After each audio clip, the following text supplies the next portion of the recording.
a variety of different programs, educational and otherwise. We have a program called Willpower. Our education director, Ian Finley, who's quite a brilliant young man, goes into schools, elementary, middle, high schools, and he does residencies, anywhere from one class up to 6 weeks in duration, depending on the needs of the school. And Ian works with the teachers to create productions sometimes. Sometimes he's just teaching them voice production or movement skills or playwriting. He has a master's degree in playwriting from NYU, so that's where his real strength lies, I think. But Willpower goes into the schools, and we believe strongly in that because we understand that there's a fairly large segment of our society, of our young people, whose parents cannot afford to bring them to the theater, or don't know that they need to bring them to the theater, don't know that it's something important for their kids' development. And those kids deserve a chance at life just like the rest of us, right? And so we're going to go into that school. We're not going to charge the kids for it. We're going to do the work there in the public school system where every child will have an opportunity to participate. We also tour with the same ideology in mind. We tour one play a year, typically a classical play.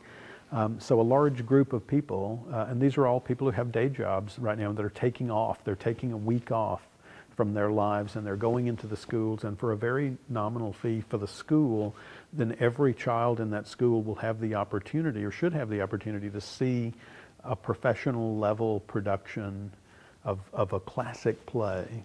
And I think that's an important aspect of what we do as well. We have a program called Kids Write, which is in its 3rd season. It's really exploded this year. We solicit plays from Wake County and surrounding counties, school kids from 6th grade all the way up to the end of high school, and we ask them to submit a short play, anywhere from 10 minutes to an hour long.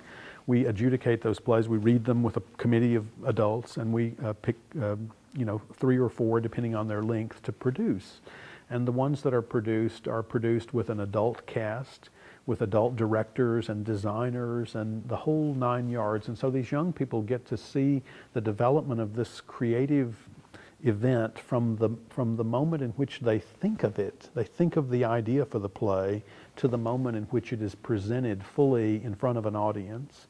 And so I think having a young person see that trajectory and see that it's possible is a very valuable educational idea. So many young people think of art as something, again, that happens elsewhere, that happens often in some big city somewhere to other people, not me, right? And we want to push against that idea as hard as we can. And Kids Write is turning out to be, I think it's going to be one of our biggest programs once the word gets out and people begin to understand. We also publish the scripts once the plays are selected. Using a company here in Raleigh called Lulu, we can download those scripts and publish them in a bound edition, and the kids have something that they can send off when they are applying to schools, colleges, or just show their friends or their family. And so they have something at the end of the day left over, and that has turned out to be very exciting for the children, for their parents, and for us.